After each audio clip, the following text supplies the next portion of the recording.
Arrancamos este último bloque ya con la presencia en forma remota del economista José Sciaba Serrate para analizar los hechos más destacados en materia económica de estos últimos días. José, ¿qué tal? ¿Cómo andás? Muy bien, ¿cómo estás, Alejandro? Muy bien, bueno José, muchas gracias por atendernos una vez De más. nada. Hoy hace algunas horas se conoció el índice de inflación correspondiente al mes de mayo del 3,3%, el nivel más bajo desde noviembre del año pasado. José, finalmente el cuasi congelamiento del dólar oficial está dando algún resultado, está dando frutos en la lucha contra la inflación. Bueno, hay una mejoría con respecto a los valores que veníamos observando. Quizás este es el número que se prometía para 2 meses antes. Viene con algún atraso, como vos decís, es el producto de una serie de decisiones de congelar o administrar precios, el más importante, el tipo de cambio. Es mucho más alto que la evolución que tiene el tipo de cambio mes a mes. Este mes es también más alto que la evolución del precio de los alimentos, es decir, en el fondo lo que nos refleja que hay un proceso subyacente de inflación que es muy, muy alto. Cuando uno mira 12 meses para atrás estamos prácticamente en 49%, casi un 50%.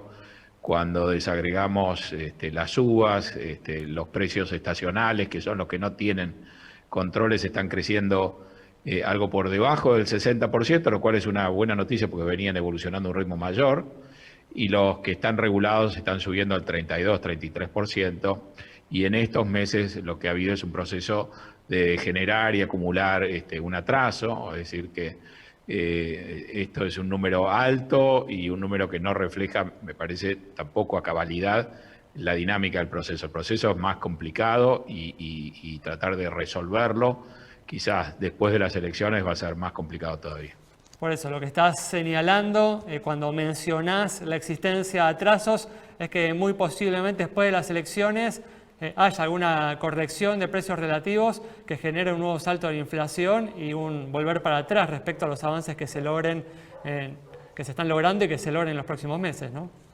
Sí, porque además quizá la contribución positiva de algunas políticas que se han manejado con prolijidad, política fiscal y monetaria, en estos meses, en este tramo final de la campaña, probablemente también se desdibujen y contribuyan a incrementar, digamos, los problemas que se barren bajo la alfombra. Bueno, hablábamos, ¿no?, hoy justamente en el primer bloque, por ejemplo, de la reducción en el impuesto a las ganancias que se reglamentó esta semana y que va a implicar, ¿no?, un importante volumen de dinero volcándose en los bolsillos de los trabajadores en los próximos meses con un Estado que no tiene, ¿no?, una situación de solvencia como para enfrentar estos gastos sin apelar a la emisión monetaria, ¿no? No, porque han aparecido otros gastos asociados a la pandemia que no estaban contemplados, porque se va a dar marcha atrás, probablemente al calor de la disputa electoral, conforme vayan surgiendo las encuestas. Si son desfavorables va a haber una tendencia a gastar más. Así que uno se imagina que de acá a la elección probablemente tengamos mejores números que mostrar, pero la contrapartida sea una situación deteriorándose en el fondo un poquito más. José, ¿cómo te va? Entiendo, te referís Muy bien. entonces a aquellos plazos que tengan que ver post elecciones y también, por otro lado, en el marco de qué contexto real o que tengas más certidumbre al momento respecto de las negociaciones con el FMI y el Club de París. Bueno, estamos en una situación de limbo. Sabemos que se venció la fecha para hacer el pago y que el pago no se hizo. Esa es la única certeza que tenemos. Estamos en un paraguas de 60 días, pero esos 60 días concluyen antes de las PASO. Así que tampoco sabemos cómo vamos a salir, si va a ser factible prorrogar eso. La negociación con el fondo es una tarea que lleva adelante Martín Guzmán y políticamente Martín Guzmán también ha quedado golpeado después del incidente Basualdo, ha quedado un poco relegado. Y entonces, digamos, a la incertidumbre enorme que hay en este tema, que es muy fácil de plantear, no hay una buena explicación de por qué no tenemos ya un acuerdo con el fondo, de por qué no se pudo llegar a un acuerdo con el fondo el año pasado. Los tiempos que han transcurrido son más que suficientes para acordar con el fondo.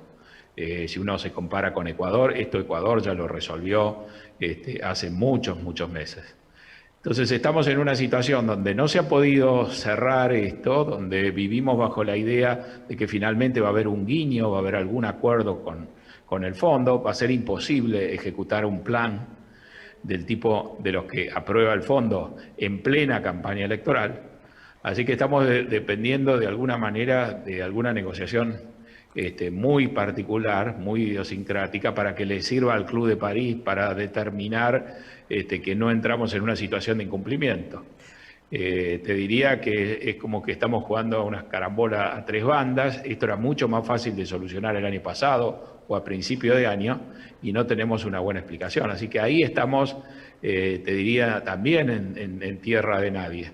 Pero uno entiende que se están buscando que que una negociación se demora porque se están buscando las mejores condiciones para el país, y no que otras explicaciones, o cuál es tu análisis al respecto. Bueno, yo creo que no es el caso, porque una mala negociación hubiera sido mucho mejor, una mala negociación cerrada con un acuerdo. Ajá.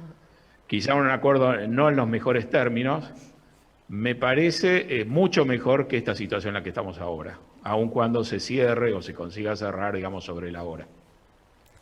Creo que hay una reticencia, creo que el camino más corto a esta altura sería acordar con el Fondo Monetario que realice la diligencia del artículo 4, que es la revisión periódica a la que se someten todos los miembros del fondo. Eso no lo ha realizado Argentina. Me parece que si viéramos una señal en ese sentido, de que Argentina se allana a que se realice esta tarea, ahí podríamos tener un elemento de evidencia que nos diga por esta vía o con esta señal es probable que se pueda conseguir algo con el fondo que nos sirva para manejar mejor lo del Club de París. Así que yo te diría que no hay muchos elementos de juicio para pensar que esto se va a arreglar cuando no se arregló hasta ahora, y que en última instancia esta sensación de que finalmente se va a arreglar, que campea, que existe, está basada en el hecho de que no arreglar va a ser muy perjudicial para el propio gobierno en plena campaña electoral, pero no en ningún otro elemento. Así que te diría que es muy precaria esta situación. José, bueno, justamente hemos mencionado a lo largo de estos minutos que muchos problemas se están pateando, ¿no?, para después de las elecciones. Sí. ¿Imaginás cuál será la estrategia del gobierno para que la economía vuelva a crecer el año que viene, ya sin el pretexto de la pandemia? No me lo imagino, tampoco me imagino que estén tan preocupados por eso. Creo que les gustaría tener, así como hemos visto un mejor número de inflación este mes, creo que les gustaría tener en los meses inmediatos previos a las PASO y a la elección de mitad de término alguna mejoría, aunque fuera fugaz, de la economía. Y creo que están abocados a eso si uno examina la política de ingresos, cómo ha cambiado la política salarial. Es decir, creo que están puestos los cañones en conseguir algún estímulo de inyectar ingresos a la población en estos meses, como para que concurra, digamos, a las urnas en mejores condiciones o teniendo, digamos, alguna visión un poquito más positiva de la economía. No da para mucho más, ¿no? Se nos ha venido la fecha encima, las cosas se han complicado, se complicaron más con esta segunda oleada de COVID, con la necesidad de cerrar todo, y tampoco ayuda, a pesar de que los mercados han tenido una mejoría notable, tampoco ayuda esta sensación general de gran incertidumbre que uno está viendo. Muy bien, José, muchas gracias por habernos atendido. Cerramos el programa de hoy con el análisis del economista José Seabra Serrate, destacando que el gobierno está enfocado en la gestión económica de corto plazo para llegar de la mejor manera hasta las elecciones, quedando el problema del regreso al crecimiento económico para luego de los comicios. Nos reencontramos el próximo viernes a las 19:30 aquí en Metro.